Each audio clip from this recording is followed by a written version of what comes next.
questo pomeriggio in questa bella e nuova libreria che ha tanto portato a questo microcosmo che è Piazza San Faustino e strade limitrofe. Lo dico perché abito là e quindi siamo qui per presentare questo libro del nostro amico architetto che si chiama Scritti di architettura ed è edito da Palombi, edito da poco, da febbraio di quest'anno, quindi siate i benvenuti.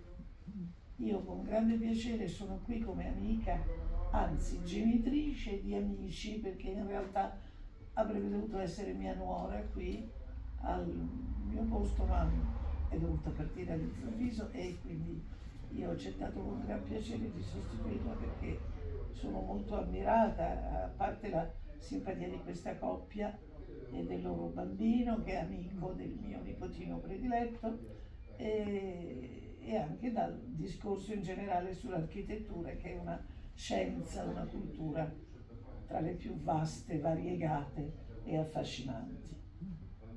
Allora vogliamo parlare un po' di Fausto, che è un architetto, qui leggo, qualcosa mi invento, la cui carriera è stata caratterizzata da un approccio innovativo, ma anche riflessivo nei confronti della sua arte, dell'architettura.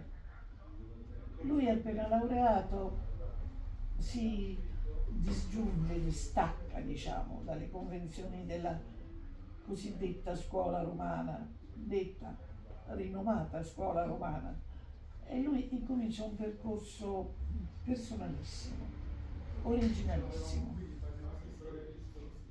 e la sua carriera lo porta a frequentare gli ambienti artistici e conosce, ha la possibilità di entrare in contatto con artisti illustri quali Enrico Castellani, Achille Perilli, Teodosio Magnoni, Pino Barilla, Gianni Asdrubali, Carlo Bernardini e Paola d'Ercole e probabilmente molti altri che qui non cito.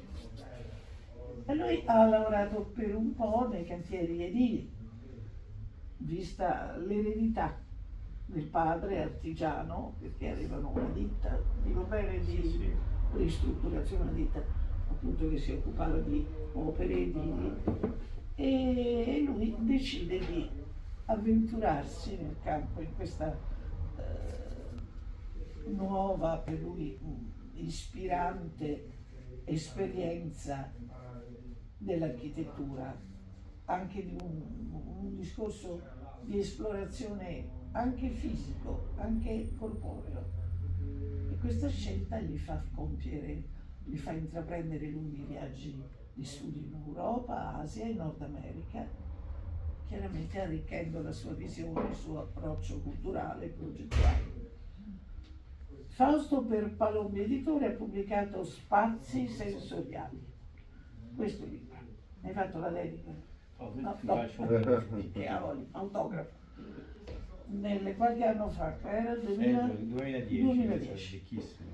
Un'opera che riflette, leggo, la sua ricerca e il suo impegno nell'esplorazione delle interazioni tra struttura e natura, al fine di realizzare appunto uno spazio sensoriale.